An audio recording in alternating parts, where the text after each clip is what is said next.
तस्मै महाप्रेम रस प्रदाय चैतन्य चंद्राय नमः नमस्ते। चैतन्य चंद्राय नमः नमस्ते। चैतन्य चंद्राय नमः नमस्ते। जय श्री कृष्ण चैतन्य प्रभु नित्यानंद श्री अद्वैत गदाधर शिवासादि श्री गौर भक्त वृंद। हरे कृष्ण कृष्ण कृष्ण हरे हरे, हरे राम राम राम हरे हरे।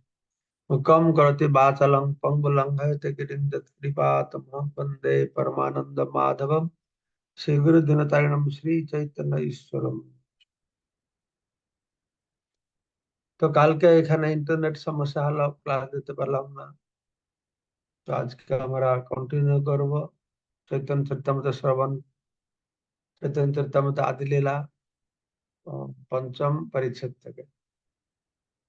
তো প্রভুপাদ একটি শ্লোকের তাৎপর্য বর্ণনা করছেন, আমরা এগুলো শুনে আসছি। একটু কঠিন বিষয় আছে, তো কঠিন বিষয় আসলেও এখন যেটা বর্ণনা আছে কিছুটা যদি আমরা বুঝতে পারি, মনে রাখতে পারি, তাহলে ভবিষ্যতে কথাগুলো বুঝতে আমাদের সুবিধা হবে। তো আজকে এই প্যারাগ্রাফ থেকে আমি শুরু করব, যে প্যারাগ্রাফে প্রভুপাদ লিখেছেন। শঙ্করাচার্য বলেছেন সূত্র নম্বর 43-তে, ভগবত ভক্তরা মনে করে যে, অর্থাৎ শ্রীপাদ শঙ্করাচার্য বৈষ্ণবদের ধারণা, চিন্তা, তাদের দর্শন এখানে তুলে ধরেছেন। এখানে মায়াবাদ জ্ঞানীদের যুক্তিকে বৈষ্ণবরা খণ্ডন করছেন, বৈষ্ণব যুক্তি জ্ঞানীরা খণ্ডন করছেন। এটা স্বাভাবিক হবে, যে যে লাইনের লোক সে সেটাকে বড় করলে মনে করবে, আর তার জন্য এটা বড়। ঠিক আছে, নিরপেক্ষ ভাবে বিচার করলে কোন ছোট বড় এটা বোঝা যাবে। তা না হলে যে যেই গণ্ডির মধ্যে আছে সেটা তার জন্য বড় হবে। ঠিক আছে, তো শঙ্করাচার্য এখানে বললেন যে ভক্তরা মনে করে যে সংকর্ষণ নামক কর্তা জীব থেকে প্রদ্যুম্ন নামক ইন্দ্রিয়ের কারণ জন্ম হয়েছে। এখানে দুটো নাম দেওয়া হলো, সংকর্ষণ আর প্রদ্যুম্ন। আমরা শুনেছি সংকর্ষণ থেকে প্রদ্যুম্ন, প্রদ্যুম্ন থেকে অনিরুদ্ধ। ঠিক আছে, বাসুদেব, বাসুদেব থেকে সংকর্ষণ, সংকর্ষণ থেকে প্রদ্যুম্ন, প্রদ্যুম্ন থেকে অনিরুদ্ধ। এখানে শঙ্করাচার্য বলছেন যে সংকর্ষণ থেকে প্রদ্যুম্ন প্রকট হয়েছে। এই প্রদ্যুম্ন হচ্ছেন ইন্দ্রিয়ের কারণ, সংকর্ষণ নামক কর্তা জীব। আমরা শুনেছিলাম সমস্ত জীবেরা মহাবিষ্ণু সংকর্ষণ মধ্যে অবস্থান করেন, তাই সংকর্ষণকে জীব বলা হয়। তো সংকর্ষণ নামক কর্তা হচ্ছেন জীব। তো সেই সংকর্ষণ থেকে প্রদ্যুম্ন আসছে।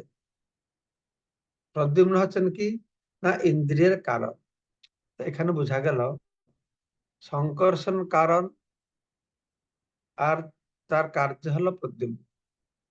সংকর্ষণ থেকে প্রদ্যুম্ন আসছেন। আচ্ছা, তো প্রদ্যুম্ন তিনি হচ্ছেন ইন্দ্রিয়ের কারণ। প্রদ্যুম্নকে ইন্দ্রিয়ের কারণ বলা হচ্ছে।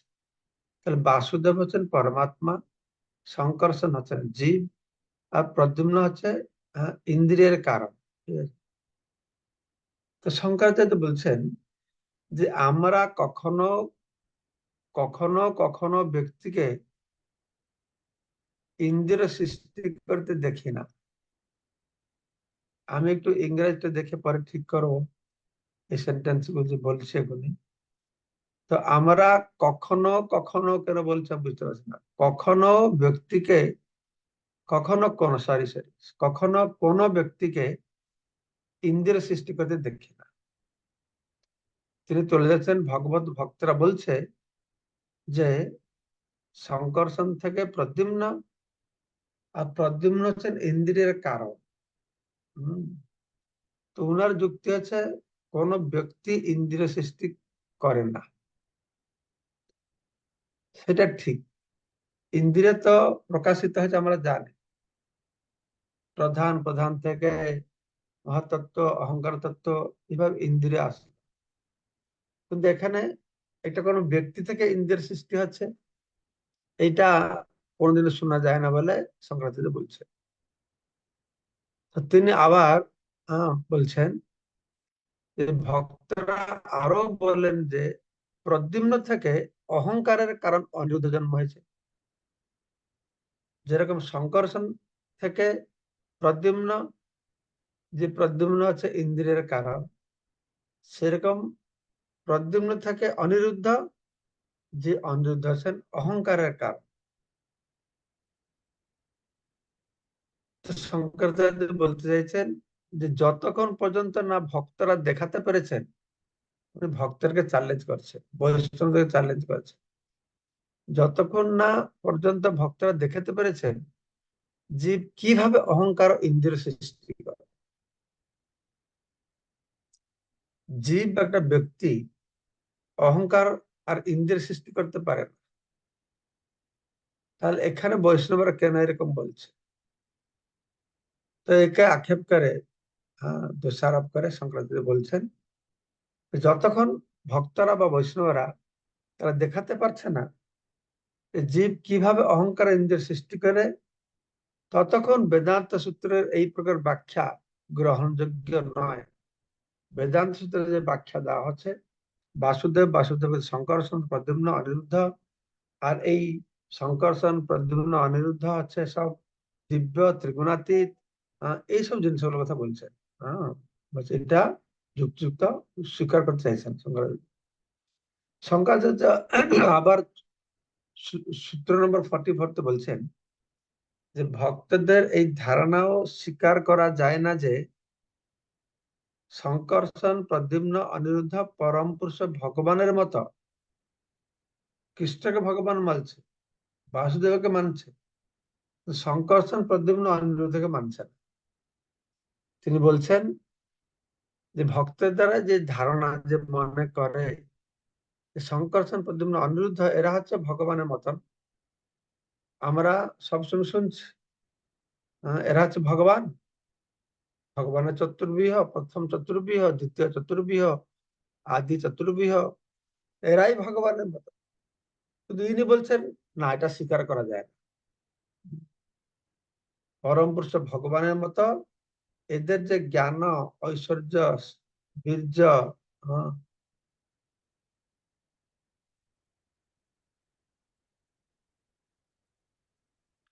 তো সৌন্দর্য, যশ, বৈরাগ্য, এই ষড়ৈশ্বর্য যে এদের মধ্যে আছে এটা সঙ্গে মানছে না। তারা বলছে এদের মধ্যে ভগবানের মতন এই ষড়ৈশ্বর্য নেই, এরা জন্ম মৃত্যু চক্র থেকে মুক্ত নয়। বৈষ্ণবরা এটা বলছে, উনি বলছে না না ঠিক। এমনকি তারা পূর্ণ প্রকাশ হলেও তাদের উৎপাদনের দোষ থেকে যায়। তারা পূর্ণ প্রকাশিত হলেও উৎপাদন, তাদের সৃষ্টি হচ্ছে, অর্থাৎ জন্ম হচ্ছে, মৃত্যু জন্ম থাকলে মৃত্যু হবে, তার উৎপাদন হচ্ছে, সৃষ্টি হচ্ছে, সে কি করে ভগবান হবে? বাসুদেব, সংকর্ষণ প্রদ্যুম্ন অনিরুদ্ধ এরা পরস্পর ভিন্ন, একাত্মক নন, অথচ সকলেই সমধর্মী এবং ঈশ্বর। এই অর্থ যদি অভিপ্রেত হয় তাহলে অনেক ঈশ্বর স্বীকার করতে হয়। এটা আমি একটু বলেছিলাম যে আমাদের তো বলি যে ভগবান পরম ব্রহ্ম এক হয়ে বহু রূপে আত্মপ্রকাশ করেছে। হুম, এরা পরস্পর ভিন্ন, একাত্মক নয়, কিন্তু যে সমধর্মী আর ঈশ্বর। তো এটা এই অর্থ যদি অভিপ্রেত হয় তাহলে এটা অনেক ঈশ্বরকে স্বীকার করতে হয়। বহু সংখ্যক ঈশ্বর স্বীকার করা নিষ্প্রয়োজন। কেননা সর্বশক্তিমান এক ঈশ্বর স্বীকার করলে যথেষ্ট। শঙ্করাচার্য তাদের মতবাদ হচ্ছে একমেব দ্বিতীয়ম, একমেব দ্বিতীয় নাস্তি, এক ঈশ্বর, বহু ঈশ্বর তারা বিশ্বাস করেন। কেননা তাদের ফিলোসফি তো ঈশ্বর এক, সপ্তগুণের প্রভাবে এসে বহু রূপ ধারণ করে।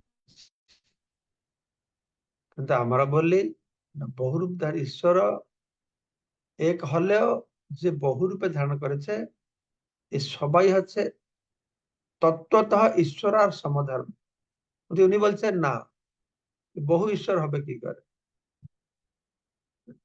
এক ঈশ্বর সর্বশক্তিমান মানলে যথেষ্ট। এটা আমি বললাম। বহু সংখ্যক ভগবান অস্তিত্ব স্বীকার করার দ্বারা ভগবান বাসুদেবের একম একমেব অদ্বৈত অদ্বৈত হানি হয়। বাসুদেবকে মানছে, ভগবান বাসুদেবকে মানছে, শঙ্কর্ষণ প্রদ্যুম্ন অনিরুদ্ধকে মানছেন। তো বলছেন আমরা যদি শঙ্কর্ষণ প্রদ্যুম্ন অনিরুদ্ধ এরাও সব ভগবান, এদের মধ্যে এরা সব ঈশ্বর, এদের মধ্যে হ্যাঁ এরা চিন্ময়, জড়াতীত বলি, তাহলে কি হবে না, কৃষ্ণ ভগবান বাসুদেব যে একমেব অদ্বিতীয়, এক দ্বিতীয় নেই, এই কথাটা আহ, মানে বেকার হয়ে যাবে। আর যদি মেনে না হয় যে এই চতুর্বিহ ভগবানের সমপর্যায়ভুক্ত এবং তাকে সকলে সমধর্মী, তাহলে উৎপত্তি অসম্ভব দোষ পরিহার করা যায় না।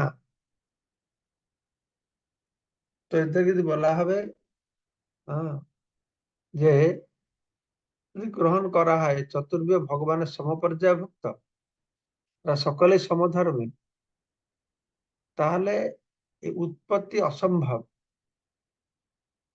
এই দোষ পরিহার করা যাবে। অর্থাৎ উৎপত্তি হয়েছে, এরা যদি সমপর্যায়ভুক্ত হয় তাদের উৎপত্তি আছে, উৎপত্তি অসম্ভব দোষ পরিহার করা যায়।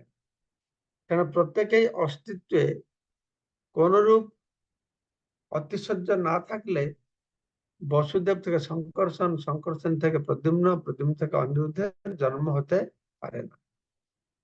এই সবাই অস্তিত্ব, হ্যাঁ এটা বৈশিষ্ট্য আছে, আলাদা আলাদা আছে, সেই জন্য একজন থেকে আরেকজন প্রকাশিত হচ্ছে। কার্য ও কারণের মধ্যে কোনো বৈশিষ্ট্য আছে, তা স্বীকার করতেই হবে। একটা যে কার্য, একটা কারণ, এক ভগবান থেকে আরেক ভগবান প্রকাশ হয়েছে, তার মানে এই দুটো ভগবানের নিজস্বটা বৈশিষ্ট্য রয়েছে। যেরকম মৃত্তিকা বা মাটি, মাটি হচ্ছে কার্য, তার কারণ হচ্ছে ঘট, কলস প্রস্তুত হলো। সুতরাং এই ক্ষেত্রে মূর্তিকা হচ্ছে ঘটের কারণ, কারণ মূর্তিকা থেকে কলস সৃষ্টি হচ্ছে। এই মাটি হলো ঘটের কারণ, আর ঘট হচ্ছে মাটির কার্য। এটা বহুবার আমরা আলোচনা করেছি, আমি আশা করি আপনারা বুঝতে পারছেন কার্য আর কারণটা কি। আচ্ছা, পৃথকত্ব না থাকলে কোনটি কাজ করা পারা যায় না, তার মানে পৃথক থাকতে হবে, তাহলে তো কার্যকারণ হবে। দুটোই একই থাকলে কার্যকারণ হবে কি করে? তো সেই জন্যই এই যে বাসুদেবের মতন শঙ্কর্ষণ, প্রদ্যুম্ন, অনিরুদ্ধ সবাই চিন্ময় সমান তুলনা করা হয়েছে, এটি ঠিক নয়। পৃথক তত্ত্ব না থাকলে কোনটি কার্য কোনটি কারণ তা নির্দেশ করতে পারা যায় না। আর তাছাড়া পঞ্চরাত্র সিদ্ধান্তের অনুগামীরা বাসুদেব, শঙ্কর্ষণ, প্রদ্যুম্ন, অনিরুদ্ধের মধ্যে জ্ঞান ও গুণের কোন তারতম্য রয়েছে বলে স্বীকার করে না।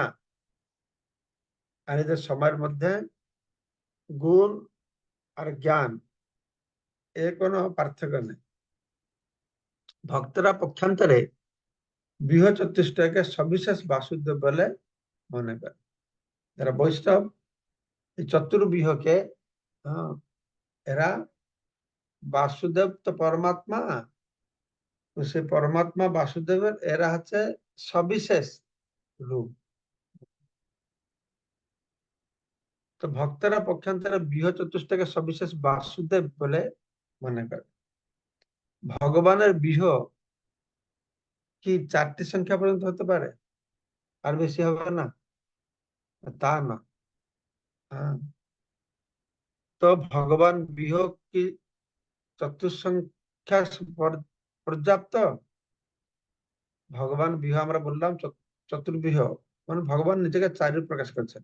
সেটা কি যথেষ্ট? না, তা না। ব্রহ্মা থেকে শুরু করে একটি ক্ষুদ্র পিপীলিকা পর্যন্ত সমগ্র জগৎ ভগবানের বিহ। তো সেটা হচ্ছে ভগবানের কায় বিহ, আমরা ভগবানের শক্তির প্রকাশ। এই তত্ত্ব শ্রুতি স্মৃতি উভয় শাস্ত্রে প্রমাণিত হয়েছে। তো শঙ্করাচার্য তিনি আরো বলেন 45 নম্বর সূত্রতে, পঞ্চরাত্রে আদি শাস্ত্র অনুসরণকারী ভক্তরা বলেন যে, তা আমরা তো পঞ্চরাত্রি বিশ্বাস করি, ভাগবত বিশ্বাস করি, আমরা বৈষ্ণব, তখন কখন তিনি ভক্ত বলে সম্বোধন করছেন? কখন শঙ্করাচার্য পঞ্চরাত্রে আদি শাস্ত্র, পঞ্চাত্র আদি শাস্ত্র অনুসরণকারী কথা বলছেন, ভক্তদের কথা বলছেন? ভক্তরা বলে যে ভগবানের গুণ ও গুণীর রূপে স্বয়ং ভগবান অভিন্ন। আমরা এই যে বৈষ্ণব বলে চৈতন্য অচিন্ত ভেদ আর অভেদ, তো এখানে শঙ্করাচার্য সেটা তুলে ধরেছেন যে অভেদ কিসেতে না, গুণে অভেদ, পরিমাণে ভেদ। শঙ্করাচার্য তুলে ধরে বলছেন ভগবানের গুণ ও এবং গুণী রূপে স্বয়ং ভগবান অভিন্ন। পঞ্চরাত্রে আমরা বৈষ্ণব যেটা বলি, ভগবান গুণ আর গুণী অভিন্ন। বহুবার আমরা শুনেছি সূর্য সূর্য কিরণ অভিন্ন, দুধ আর দুধের সাদা কলটা অভিন্ন। সেই রকম বলা হচ্ছে ভগবান আর ভগবানের গুণ অভিন্ন। কিন্তু ভাগবতবাদীরা কিভাবে বলেন যে জ্ঞান ঐশ্বর্য বল যশ সৌন্দর্য বৈরাগ্য এই 6টি গুণ ভগবান বাসুদেব থেকে অভিন্ন। আমরা যে বলছি যে শক্তিমান অভিন্ন, সূর্য থেকে অভিন্ন, দুগ্ধ সাদা কালো থেকে অভিন্ন, শঙ্করাচার্য বলছেন এই ভগবতবাদীরা যে বলে যে ভগবানের যে 6টা গুণ আছে, জ্ঞান ঐশ্বর্য বল যশ সৌন্দর্য বৈরাগ্য, এই 6টি গুণ বাসুদেব থেকে অভিন্ন, এটি কখনো সম্ভব না। ঠিক আছে, এটা উনার মতবাদ। তো এটা সুন্দরভাবে আমরা বুঝতে পারছি যে আমাদের বৈষ্ণব ফিলোসফি আর শঙ্করাচার্য ফিলোসফির মধ্যে কতটা পার্থক্য আছে। সারা জগৎ শঙ্করের ফিলোসফিকে গ্রহণ করে, শঙ্করের মত চৈতন্যের পথ বলে বাহির করে দিয়েছে। আসলে সবাইকে শঙ্করের মত গ্রহণ করতে হয় না, সবাই মনোভাবটাতেই শঙ্করাচার্য যেটা বলছেন সবাই সেটা চায়, সবাই ভগবান, এরকম একটা ভাব। তো তিনি শঙ্করাচার্য বলছেন না, এটা কখন সম্ভব না। বাসুদেব শঙ্করসন প্রদ্যুম্ন অনিরুদ্ধ এই চতুর্বিহ প্রসঙ্গে ভগবত ভক্তদের মতবাদের বিরুদ্ধে শঙ্করাচার্য যে অভিযোগ করেছেন, শিল রূপ গোস্বামী লঘু ভাগবতামৃত গ্রন্থে তা খণ্ডন করেছেন। শিল প্রভুপাদ আমাদের জানার জন্য, তো শঙ্করাচার্য যেগুলো তার ধারণা, তার মতবাদ তিনি প্রথমে প্রকাশ করলেন, এখনই আমাদের বৈষ্ণব আচার্যরা কিভাবে এটা খণ্ডন করেছেন সেটাও শিল প্রভুপাদ তুলে ধরছেন। শিল রূপ গোস্বামী এই বিষয়ে লঘু ভাগবতামৃত গ্রন্থে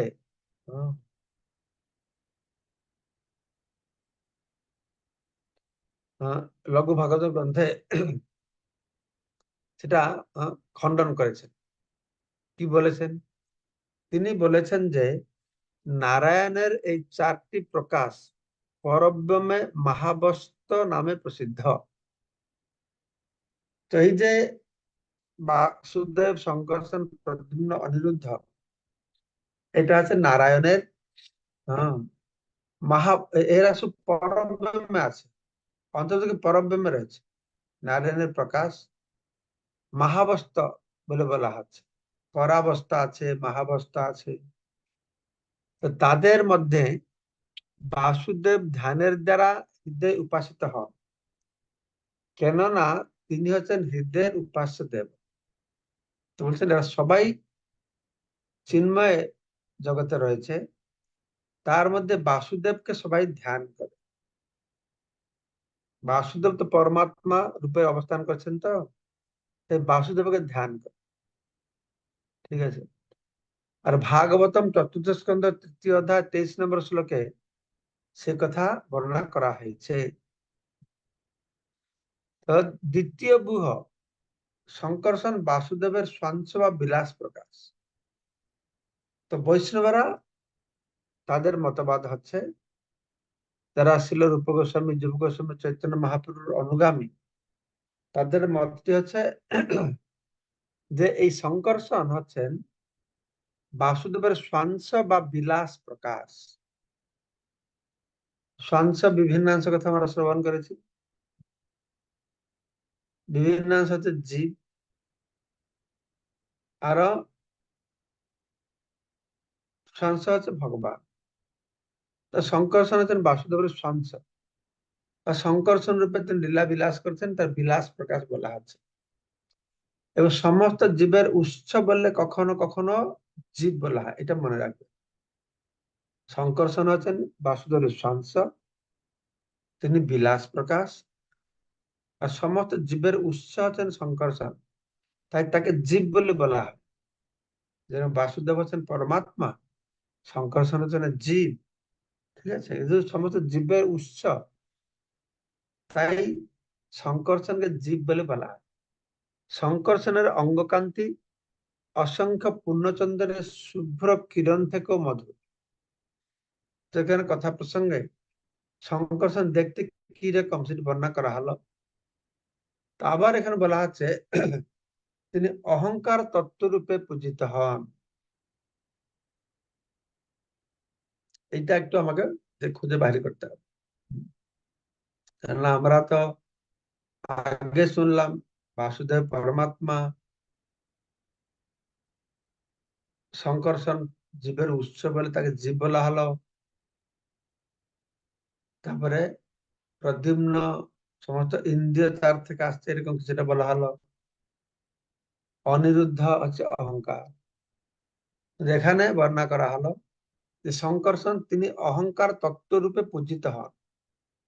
আমিও আগে শুনেছি শঙ্কর্ষণ হচ্ছেন অহংকার তত্ত্ব, সেটা আমরা শুনতে থাকি, কোনো না কোনো সময় এটা ক্লারিফাই হবে, সেটা মনে রাখুন সমস্যাটা। তো এই শঙ্কর্ষণ আবার অনন্ত দেব রূপে তার ধারণা শক্তি আরোপ করেছেন। এই শঙ্কর্ষণ অনন্ত দেবের মধ্যে তিনি কি করেছেন না, ধারণা শক্তি, যে শক্তির মাধ্যমে তিনি ব্রহ্মাণ্ডকে তার মাথায় একটা সর্ষের দানার মতন ধারণ করে রাখতে পেরেছেন। তো বলা হচ্ছে এই শঙ্কর্ষণ হতেন রুদ্র, অধর্ম, অহি বা সর্প, অন্তক, অন্তক অর্থাৎ মৃত্যুর অধিষ্ঠাতা যমরাজ, এবং অসুরদের অন্তর্যামী রূপে জগতের সংহার কার্য সম্পাদন করেন। তিনি অসুরদের অন্তর্যামী রূপে কাজ করেন, যদ্বারা জগতের সংহার হয়।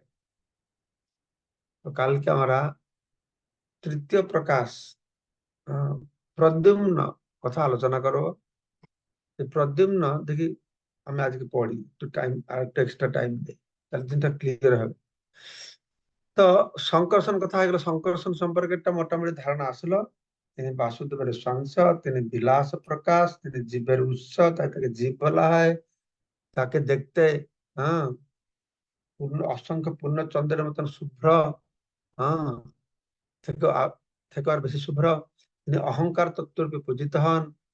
তিনি অনন্ত দেবে ধারণ শক্তি আরোপ করেছেন। রুদ্র, অহি মানে সর্পক, অন্তক মানে যমরাজ এদের মধ্যে রয়েছেন। অসুরদের অন্তর্যামী রূপে জগতের সংহার কাজ সম্পাদন করছেন। এটা মোটামুটি শঙ্কর্ষণ সম্পর্কে বলা হয়। তো তৃতীয় প্রকাশ হচ্ছে প্রদ্যুম্ন। তো তৃতীয় প্রকাশ প্রদ্যুম্ন শঙ্কর্ষণ থেকে প্রকাশিত হচ্ছে। দ্বিতীয় প্রকাশ শঙ্কর্ষণ বাসুদেব থেকে প্রকাশিত হচ্ছে, আর তৃতীয় প্রকাশ শঙ্কর্ষণ প্রদ্যুম্ন থেকে প্রকাশিত আছে। তো বুদ্ধিমানেরা বুদ্ধি তত্ত্ব রূপে প্রদ্যুম্নের উপাসনা করে।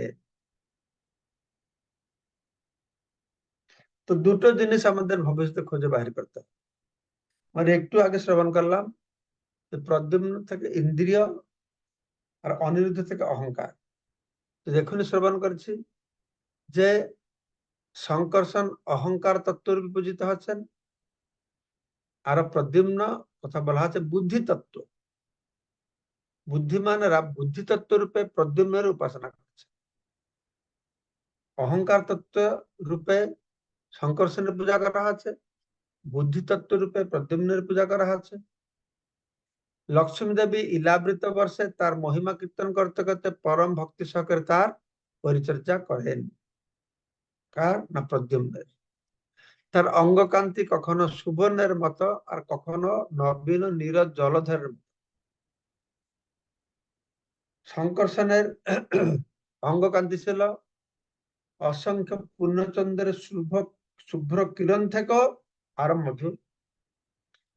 আর প্রদ্যুম্নের কথা বলা হলো তার অঙ্গকান্তি যে কখন সুবর্ণের মতন, কখন নতুন মেঘের মতন দেখতে। তিনি হচ্ছেন বিশ্ব সৃষ্টির নিদান। তিনি হচ্ছেন বিশ্ব সৃষ্টির নিদান প্রদ্যুম্ন। আর কন্দর্পের মধ্যে তিনি সৃষ্টি শক্তি নিহিত করেছেন। কন্দর্প আছে, কামদেব আছে, যেরকম শঙ্কর্ষণ অনন্ত দেবের মধ্যে ধারণা শক্তি আরোপ করেছেন, যে শক্তিতে তিনি ব্রহ্মাণ্ডকে একটা স্বরূপ ধারণ করেছেন। ঠিক সেইভাবে প্রদ্যুম্ন কি করেছেন না কন্দর্পদের সৃষ্টি শক্তি দিয়েছেন, অর্থাৎ কন্দর্প সৃষ্টি শক্তি দিয়েছেন। কন্দর্প কামদেব জীবের মধ্যে কামভাব উদ্রেক করায়, যার মধ্যে বহু জীব সৃষ্টি হয়। তো এই সৃষ্টি শক্তি তাকে প্রদান করলেন। তার এই নির্দেশ অনুসারে প্রজাপতি, দেবতা, মানুষাদি সমস্ত প্রাণী সৃষ্টি কার্য সম্পাদন করে থাকেন। সন্তান সন্ততি সব প্রকাশিত হয়, সৃষ্টি হয়। এইসব হয় কোথা থেকে? এই এতে ভিতরে প্রদ্যুম্নের হাত আছে। কেন? প্রদ্যুম্ন হচ্ছেন কন্দর্প, কন্দর্প বা কামদেব। এই প্রদ্যুম্ন কাছ থেকে এই শক্তি তারা লাভ করেছে। আর চতুর্থ প্রকাশটা হচ্ছে অনিরুদ্ধ। তো অনিরুদ্ধ মনীষীদের মনস্তত্ত্ব। তাহলে শঙ্কর্ষণ উপাসিত হচ্ছেন অহংকার তত্ত্ব বলে উপাসিত হচ্ছেন, আর প্রদ্যুম্ন বুদ্ধি তত্ত্ব, আর অনিরুদ্ধ হচ্ছে মনস্তত্ত্ব। তার অঙ্গকান্তি হচ্ছে মেঘের মতো, তিনি সৃষ্টিকে রক্ষা করেন। অনিরুদ্ধ রূপে তিনি সৃষ্টিকে রক্ষা করেন, প্রদ্যুম্ন রূপে তিনি সৃষ্টি করেন, সৃষ্টি শক্তি। প্রদ্যুম্নের কিছু কাজ থাকে, শঙ্কর্ষণের কিছু কাজ হলো সংহারের মতন। অসুরদের মধ্যে পরমাত্মা থাকে, অধর্ম আছে, কিছু সংহার শিব শক্তি আছে এরকম। তো অনিরুদ্ধ আছে সৃষ্টি, তিনি ধর্ম মনু দেবতাদের অন্তর্যামী রূপে জগতে পালন করেন। শঙ্কর্ষণ অসুরদের পরমাত্মা রূপে জগৎকে সংহার করেন, আরো অনিরুদ্ধ ধর্ম মনু দেবতাদের অন্তর্যামী রূপে জগৎকে পালন করেন। বৈদিক শাস্ত্র মুখ্য ধর্মে প্রদ্যুম্নকে মনের অধিদেবতা, অনিরুদ্ধকে অহংকারের অধিদেবতা বলে নির্দেশ করা হয়েছে। এখানে প্রভুপাদ এটা সুস্পষ্ট করেছেন। আমাদের এটা যে দ্বন্দ্বের মধ্যে আমরা পড়েছিলাম কোনটা ঠিক কোনটা ভুল, প্রভুপাদ সেটা তুলে ধরেছেন। বৈদিক শাস্ত্রের মুখ্য ধর্মে প্রদ্যুম্নকে মনের অধিদেবতা, অনিরুদ্ধকে অহংকারের অধিদেবতা, এই একটু আগে আমরা যে শুনলাম বলেছেন। কিন্তু চতুর্ভ্য সম্বন্ধে পূর্বোক্ত বর্ণনা, অর্থাৎ প্রদ্যুম্ন যে বুদ্ধি ও অনিরুদ্ধ মনের অধিদেবতা, তা পঞ্চরাত্র তন্ত্রে সর্বতঃ প্রতিপন্ন হয়েছে। অর্থাৎ এই দুটি কথা দুই জায়গায় বর্ণনা করা হয়েছে। তো আমরা যেটা শুনেছি এটা ভুল নয়, প্রভুপাদ সুস্পষ্ট করলেন। মুখ্য ধর্মে একরকম কথা বলা হয়েছে, পঞ্চরাত্রে আরেকটি কথা বলা হয়েছে। তো এখন এর মধ্যে কিভাবে সমন্বয় স্থাপন হবে সেটাকে আমাদেরকে একটু খুঁজে বাইর করতে হবে। তো ঠিক আছে। হুম। তো এই চারটে তত্ত্ব আমরা সুস্পষ্টভাবে কিছু কিছুটা জানলাম। বাসুদেব, সংঘর্ষণ, প্রদ্যুম্ন, অনিরুদ্ধ। তো আমি সমস্ত শ্রোতাদের অনুরোধ করব যে আপনারা সবাই আরেকবার পড়ুন, পড়ে একটু মনে রাখতে চেষ্টা করবেন। তাহলে দেখবেন ভবিষ্যতে এই জিনিসটা আমরা প্রয়োগ করতে পারবো কিছু জানার জন্য। ঠিক আছে? আমার কিছু কার কিছু বলার থাকলে বলুন। ব্রজগোপী কি রাধিকা না কি নাম বলছে? প্রভু আপনি বলুন। হরে কৃষ্ণ মহারাজ, প্রণাম শ্রীচরণে। মহারাজ, আমার দুইটা জিনিস জানার ব্যাপার। সেটা হচ্ছে যে এখানে যে কার্য ও কারণ, আমরা যে চতুর্ভুজ সম্পর্কে জানতে চাচ্ছি, সেটা হচ্ছে তাহলে এখানে চতুর্ভুজের মধ্যে কার্য কোনটা আর কারণ কোনটা? কার্যকারণটা প্রথমে বুঝুন। যেরকম মাটি, মাটিটা হচ্ছে কারণ, তার কার্য হচ্ছে কলস। এটা বুঝতে পেরেছেন? হ্যাঁ। হ্যাঁ। যার থেকে কিছু আসে, যার থেকে আসে সেটা কারণ হবে, তাহলে যেটা কি আসে সেটা। বাসুদেব কারণ? হ্যাঁ। বাসুদেব কি কারণ হবে? বাসুদেব একদিকে কারণ হবে, সংকর্ষণ কার্য, সংকর্ষণ কার্য হবে, প্রদ্যুম্ন কারণ, প্রদ্যুম্ন কার্য হবে, অনিরুদ্ধ কারণ। এটা এরকম আমি বুঝছি। কিন্তু এখানে আরো বলা হয়েছে যে কিভাবে প্রদ্যুম্ন ইন্দ্রিয়ের নাকি কারণ হন, আরো অনিরুদ্ধ অহংকারের কারণ। তাতে অহংকারটা প্রদ্যুম্ন থেকে এসেছে, তাই তিনি অহংকারের কারণ। তা আপনি এইটুকুই বুঝুন, কার্য কারণটাকে এইটুকু বুঝুন। যার থেকে আসে সে হচ্ছে কারণ, আর তার ফলে যেটা হয় সেটা হচ্ছে কার্য। ঠিক আছে? আরেকটা ব্যাপার মহারাজ, তিনি অনন্তদেব তার ধারণ শক্তি আরোপ করেছে অধর্ম ওহি অন্ত এবং অসুরদের অন্তর্যামী রূপে জগতের সংহার কার্য সম্পাদন করেন। আমরা জানি যে যতটুকু আর কি আমি শুনেছি, সেটা হচ্ছে প্রলয়ের সময় শিব নাকি দ্বাদশ রুদ্র রূপে ধারণ করে, রুদ্র রূপ ধারণ করে পৃথিবী প্রলয়ের সময় ইয়ে করবে, প্রলয়ে কার্যে কার্য সম্পাদন করবে। তো ওইখানে কি ওই ওই রুদ্রের কথা বলা হয়েছে, শিব যিনি রুদ্র রূপ ধারণ করবেন, আর তার কি বিনাশ নাই? হ্যাঁ, প্রলয়ের সময় ওই রুদ্র রূপে সংহার হবে। অনন্ত শেষ তার বুক থেকে প্রচুর অগ্নি বেরোবে, সেও প্রলয় সেও ধ্বংস করবে। অসুরেরাও ধ্বংস করে, অসুরেরা ধ্বংস করে। সেই তাকে থেকে পরমাত্মা উপরে অবস্থান করে সংকর্ষণ, তিনি অসুরদের মাধ্যমেও ধ্বংস করছে। এইভাবে যেরকম অনিরুদ্ধ বলা হলো নাকি, হ্যাঁ হ্যাঁ প্রদ্যুম্ন অনিরুদ্ধ, তিনি সব আহ একজন সৃষ্টি করেন, একজন প্রলয় করেন, একজন কি পালন করেন। তিনজন তিনটে কাজ করা হলো, বলা বলা হয়েছে।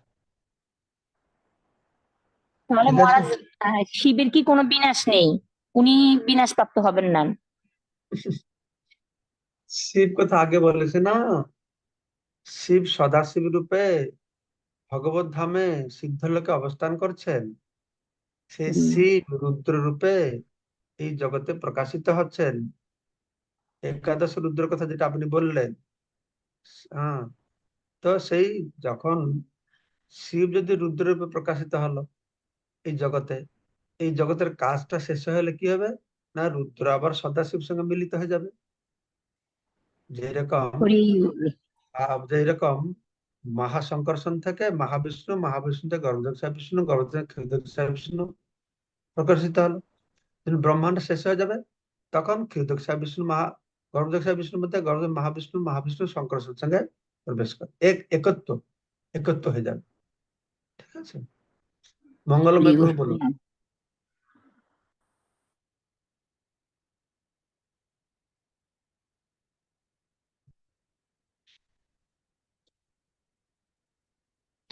हरे कृष्ण महाराज, श्री चरण प्रणाम। महाराज শোনা যাচ্ছে মহারাজ? আপনি বলতে থাকুন, শোনা যাচ্ছে না, বলতে বলা দরকার নেই। হরি বল।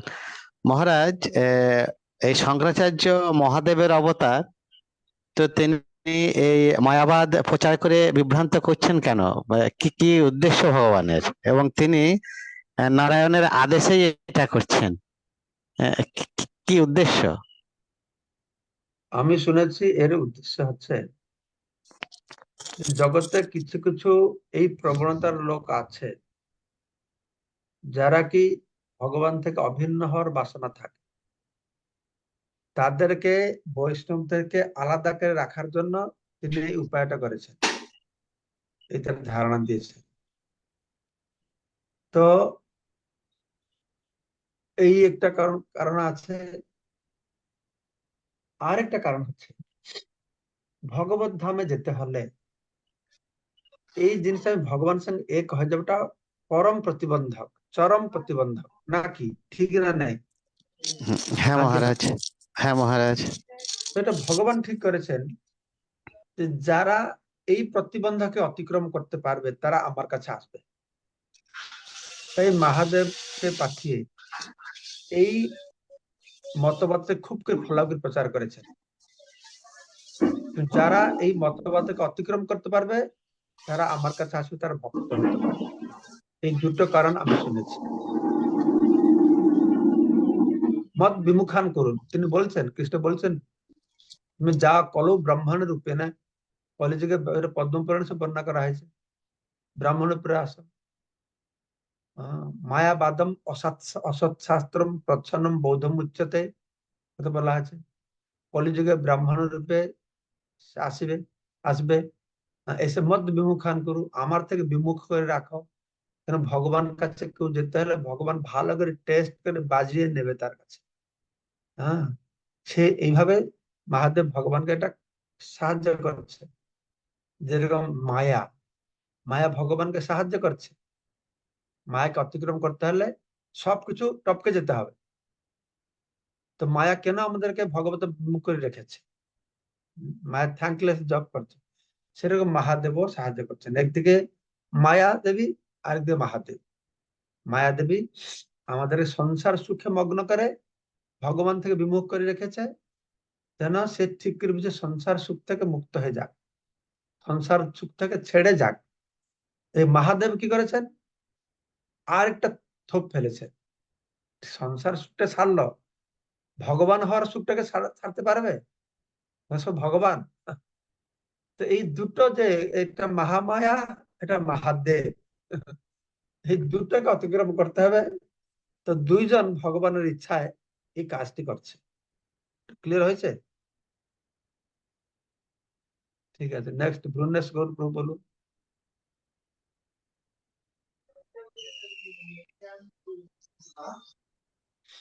ভ্রুনেশ গৌর প্রভু। হরে কৃষ্ণ, ধন্যবাদ প্রণাম মহারাজ। মহারাজ, এই চতুর্ভুজ যে বাসুদেব হয়েছে পরমাত্মার প্রকাশ, আমি যত বুঝতে পারছি। আর সংকর্ষণ হয়েছে জীবের উৎস, আর প্রদ্যুম্ন বুদ্ধি তত্ত্ব বা সৃষ্টি করেন আর কি। আর অনিরুদ্ধ অহংকার তত্ত্ব। এইটুকু বুঝতে পারছি। এটা কি ঠিক আছে বোঝাটা? আর সে একরকমের বোঝা, এটা এটা একরকমের বোঝা, ঠিক আছে। তো নেক্সট বিশ্ব বিশ্ব জয় প্রভু, বিশ্বজয় মল্লিক প্রভু। হরে কৃষ্ণ মহারাজ, দণ্ডবত নাম, মন্ত্রগুরু আর শিক্ষাগুরুগণ, বাকি সবারও শরণাপন্ন করিয়া প্রণাম। তো আপনি কি আমার কথা শুনতে পাচ্ছেন? না, শোনা যাচ্ছে না ভালো।